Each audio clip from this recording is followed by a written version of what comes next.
बिस्मिल्लाहिर्रहमानिर्रहीम। Second year students अस्सलामुअलैकुम। Second year students, ये 7.4 एक्सरसाइज का क्वेश्चन नंबर 7, 8 और 9, ये तीनों क्वेश्चन हमारे शॉर्ट सिलेबस के अंदर शामिल हैं। क्वेश्चन नंबर 7, 8 और 9 और एक्सरसाइज है 7.4। डियर स्टूडेंट्स, इसका पहला क्वेश्चन है, if a plus b plus c is equal to 0, then prove that a cross b is equal to b cross c is equal to c cross a। ये तीन चीज़ें ये हमने prove करनी है। If a plus b plus c is equal to 0, then prove that a cross b is equal to b cross c is equal to c cross a। Dear student, solution इसका क्या है कि ये चीज़ हमें given है, इसे लेके चलेंगे a plus B plus C is equal to 0। अब जो चीज़ हमने प्रूव करनी है वहाँ पे देखें क्रॉस प्रोडक्ट लगे हुए हैं। तो dear students, taking its cross product with a on both side, दोनों साइडों पे a के साथ आप क्रॉस प्रोडक्ट ले लें। a cross into a plus B plus C is equal to a cross 0। A का क्रॉस प्रोडक्ट पहले ए के साथ आ गया, A cross A plus A cross B plus A cross C is equal to, A को 0 से multiply किया 0 आ गया। Dear students, A cross A is equal to 0 होता है, बी क्रॉस बी भी 0 होता है, सी क्रॉस सी भी 0 होता है। सेम का क्रॉस प्रोडक्ट 0 होता है, लेकिन सेम का जो डॉट प्रोडक्ट होता है वो 1 के इक्वल होता है। डियर स्टूडेंट्स, यहाँ पर देखें a क्रॉस a हमारे पास क्या आ गया, 0 हो गया। बाकी a cross b plus a cross c is equal to 0। a cross b को हम इसी साइड पे रखते हैं, a क्रॉस c को हम दूसरी साइड पे ले जाते हैं, तो उधर जाकर ये प्लस का है ना, उधर जाकर माइनस का a क्रॉस c आ जाएगा। डियर स्टूडेंट्स, अब देखें, आप लोगों ने ये फार्मूला भी पढ़ा होगा कि minus A cross C is equal to C cross A के, यानी कि डॉट प्रोडक्ट जो है वो कमोटेटिव प्रॉपर्टी है। डॉट प्रोडक्ट में A dot B is equal to होता है बी डॉट ए के, लेकिन क्रॉस प्रोडक्ट में A cross C is equal to C cross A के नहीं होता, बल्कि उनमें से एक के साथ माइनस लगानी पड़ती है। यानी A cross C is equal to minus C cross A, या minus A cross C is equal to plus का सी क्रॉस ए होगा।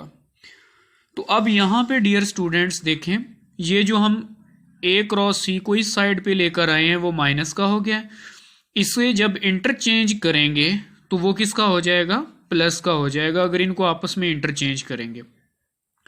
ये फर्स्ट पॉइंट प्रूव हो गया। आल्सो फ्रॉम 1, इसी इक्वेशन 1 को आप दोबारा फिर लिखें, लेकिन अब उसे पहले हमने क्रॉस प्रोडक्ट लिया था दोनों साइडों पे ए के साथ, अब दोनों साइडों पे बी के साथ क्रॉस प्रोडक्ट ले लें। ये बी इधर भी मल्टीप्लाई कर दिया, इधर भी B cross A plus B cross B plus B cross C is equal to 0। B cross A plus B cross B क्या हो जाएगा डियर स्टूडेंट्स, 0 के इक्वल हो जाएगा, plus B cross C is equal to 0। B cross C is equal to, ये B cross C आप इसी side पे रखें, इसे उठा के दूसरी साइड पे ले आए, ये इधर प्लस का है, उधर आकर माइनस बी क्रॉस ए हो जाएगा।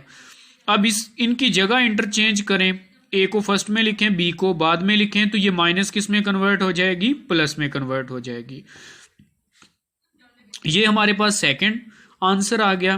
कंपेयरिंग 1 and 2 वी गेट, देखें डियर स्टूडेंट्स, इधर हम पढ़ रहे हैं कि a क्रॉस बी, यहाँ हमने प्रूव किया कि a cross B is equal to C cross A, यहाँ हमने प्रूव किया a cross B is equal to B cross C, यहाँ भी a क्रॉस बी है, यहाँ भी a क्रॉस बी है। a क्रॉस बी अगर इसके भी इक्वल है और a क्रॉस बी इसके भी इक्वल है, तो लिहाजा ये तीनों भी आपस में इक्वल हो सकते हैं, तो उन्हें यहाँ कंपेयर करके लिखेंगे तो हमारे पास वो चीज़ प्रूव हो जाएगी।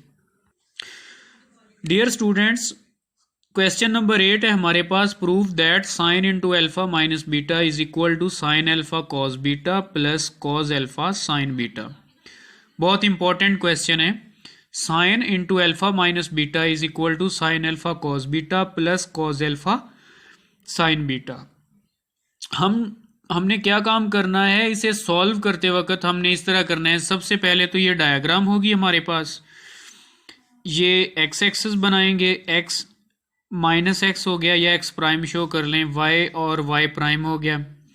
डियर स्टूडेंट्स, आप लोगों ने दो वेक्टर यहाँ पे बनाने हैं। एक वेक्टर ए हेड हो गया हमारे पास, एक वेक्टर क्या हो गया, बी हो गया। एक वेक्टर ए हो गया और एक वेक्टर क्या हो गया हमारे पास, बी हो गया। अब यहां पे ये देखें, एक्स एक्सिस से एंगल ड्रा करें। एक्स एक्सिस से बी वेक्टर तक का एंगल जो है उसे बीटा का नाम दे दें, और एक्स एक्सिस से ए वेक्टर तक का जो एंगल है उसे अल्फा का नाम दे दें। कंप्लीट। अब यहां पे आ जाएं dear students, A is equal to हमारे पास आ जाएगा cos alpha I hat plus sine alpha J hat. देखें, आप लोगों को पहले भी बताया था कि एक्स एक्सिस के लिहाज से जब हम ड्रा करते हैं ना, तो तब हम एक्स एक्सिस के लिहाज से कॉज यूज करते हैं ट्रिग्नोमेट्रिक फंक्शन, और वाई एक्सिस के लिहाज से साइन यूज करते हैं। तो देखें, a is equal to cos alpha I hat, ये एक्स एक्सिस के लिहाज से a वेक्टर हो गया, plus sine alpha J hat, ये वाई एक्सिस के लिहाज से हो गया। और बी भी इसी तरह ले लें, कॉस बीटा आई हेड प्लस साइन बीटा जे हेड, प्लस साइन बीटा जे हेड। यहाँ पे जे नहीं लिखा हुआ, यहाँ पे हम जे लिख देते हैं, साइन बीटा जे हेड। डियर स्टूडेंट्स, उसके बाद हमने क्या काम करना है, देखें, क्रॉस प्रोडक्ट ले लें। A cross B is equal to I J K, और पहले ए के कंपोनेंट लिख लें कॉज एल्फा साइन एल्फा, और के हेड का यहाँ पे कोई जिक्र नहीं है तो जीरो लगा दें। फिर बी जो है उसके कंपोनेंट्स लिख दें कॉज बीटा साइन बीटा, और के हेड यहाँ पे नहीं शो किया हुआ तो उसकी जगह जीरो आ गया। उसके बाद डियर स्टूडेंट्स, आई को लिखेंगे, आई के साथ देखें साइन अल्फा इससे मल्टीप्लाई होगा और जीरो साइन बीटा से मल्टीप्लाई होगा, तो ये सारा हिस्सा जीरो हो जाएगा, माइनस जे इंटू ये इससे मल्टीप्लाई होगा, ये इससे मल्टीप्लाई होगा, ये भी क्या हो जाएंगे जीरो, प्लस के into cos alpha sine beta minus sine alpha cos beta, ये आ जाएगा। उसके बाद dear students, A cross B हमारे पास cos alpha sine beta minus sine alpha cos beta के हेड के इक्वल आ गया, क्योंकि ये दोनों हिस्से तो जीरो हो जाएंगे। नेक्स्ट हमने क्या काम करना है, इस साइड पे इस फार्मूले को ओपन कर लें। A magnitude cross B magnitude sine into alpha minus beta into minus K direction.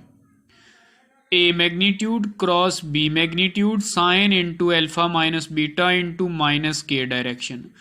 Dear students, देखें, ये sine into alpha minus beta कहां से आया, देखें, एक्स एक्सिस से बी वेक्टर तक बीटा एंगल है, एक्स एक्सिस से ए वेक्टर तक एल्फा एंगल है, लेकिन अल्फा और बीटा यहाँ पर इन दोनों के दरमियान जो एंगल बनता है ना, इन दोनों के दरमियान यहाँ पे जो एंगल बनेगा इस जगह पे, वो अल्फा माइनस बीटा आएगा। वो किसके इक्वल आएगा, अल्फा माइनस बीटा। देखिए ना, यहाँ ये तो एक्स एक्सिस से एंगल दोनों खींचे हुए हैं, तो इन दोनों वेक्टर्स के दरमियान अगर हम एंगल फाइंड करना चाहें ना, तो वो अल्फा माइनस बीटा होगा, अल्फा माइनस बीटा। क्योंकि देखें, अल्फा का जस्ट वो हिस्सा आएगा जो ए और बी वेक्टर्स के दरमियान में है, तो वो क्या होगा, अल्फा में से अगर हम बीटा को माइनस करें, तो ये उसके लिहाज से यहाँ पे आ गया। अब डियर स्टूडेंट्स, यहाँ पे हमने इस तरह करना है, कोई भी वेक्टर जो है ना, यूनिट वेक्टर, उसका मैग्नीट्यूड 1 के इक्वल होता है। 1, ये भी 1 आ गया, sine into alpha minus beta आ गया। डियर स्टूडेंट्स, उसके बाद हमने यहाँ पे क्या काम करना है, के हेड से तो के हेड वैसे कैंसल आउट हो गया, और ये जो माइनस है इसे आप इस साइड पे ले आए, minus cos alpha sine beta minus sine alpha cos beta. उसके बाद डियर स्टूडेंट्स, आप लोगों ने क्या काम करना है, देखें, ये 1 1 वैसे खत्म हो गए, sine into alpha minus beta is equal to minus को अंदर मल्टीप्लाई कर दें, sine alpha cos beta minus cos alpha sine beta बन जाएगा। डियर स्टूडेंट्स, ये वही फार्मूला जो आप लोग ट्रिग्नोमेट्री के अंदर पढ़ के आए हैं, sine into alpha minus beta is equal to sine alpha cos beta minus cos alpha sine beta. ये स्टेटमेंट वगैरह लिखने की ज़रूरत नहीं है। आप लोगों ने क्या काम करना है, जस्ट ये माइंड में रखना है कि alpha greater than beta, alpha को बीटा से बड़ा एंगल रखना है। इसीलिए हम क्या करेंगे कि ये अल्फा यानी कि वेक्टर ए मेंशन करेंगे, ये वेक्टर बी मेंशन करेंगे। एक्स एक्सिस से वेक्टर ए तक के एंगल को अल्फा, एक्स एक्सिस से बी वेक्टर के एंगल को बीटा, और इन दोनों के डिफरेंस जो है वो अल्फा माइनस बीटा निकलेगा। उसके बाद डियर स्टूडेंट्स हमारा क्वेश्चन नंबर 9 है इस एक्सरसाइज का last question. If A cross B is equal to 0 and A dot B is equal to 0, what conclusion can be drawn about A और B. Dear students, solution है A cross B is equal to 0 and A dot B is equal to 0। बिल्कुल आसान question है। मैंने आप लोगों को बताया था कि अगर क्रॉस प्रोडक्ट 0 होता है ना, तो उसका मतलब है कि वेक्टर्स आपस में पैरेलल हैं। तो देखें, A cross B is equal to 0, A and B are parallel. और अगर डॉट प्रोडक्ट वेक्टर्स का इज इक्वल टू 0 है तो वो वेक्टर्स आपस में परपेंडिकुलर हैं, यानी एक दूसरे के साथ 90 का एंगल बनाते हैं। तो जस्ट आप लोगों ने जस्ट ये स्टेटमेंट ही लिखनी है, बस ये हमारे पास इसका फाइनल आंसर आ गया। It is not possible that A and B are perpendicular and at the same time A and B are parallel। ये पॉसिबिलिटी ही नहीं है, ये कभी पॉसिबल नहीं हो सकता कि वही वेक्टर सेम टाइम परपेंडिकुलर भी हो जाएं और पैरेलल भी हो जाएं। दो वेक्टर्स जो हैं उनका क्रॉस प्रोडक्ट अगर 0 आता है तो समझ लें वेक्टर्स जो हैं वो क्या हैं, पैरेलल हैं। अगर उनका डॉट प्रोडक्ट 0 आता है तो वो वेक्टर क्या हैं, परपेंडिकुलर हैं। अंदर हमने जस्ट यही बताना था, क्योंकि उसने पूछा है कि अगर A cross B is equal to 0 है तो कौन सी कंडीशन बनेगी। तो अगर A cross B is equal to 0 है तो ये प्रूव हो गया कि ए और बी जो हैं वो आपस में पैरेलल हैं। अगर A dot B is equal to 0 है तो इसका मतलब है A and B are perpendicular. Simple question है, कोई सोल्यूशन नहीं है इसका, कोई इसे सॉल्व नहीं करना, जस्ट आप लोगों ने बताना ही है। ओके डियर स्टूडेंट्स, ये एक्सरसाइज हमारी कंप्लीट हो गई है। अपना ख्याल रखिएगा। अल्लाह हाफिज़।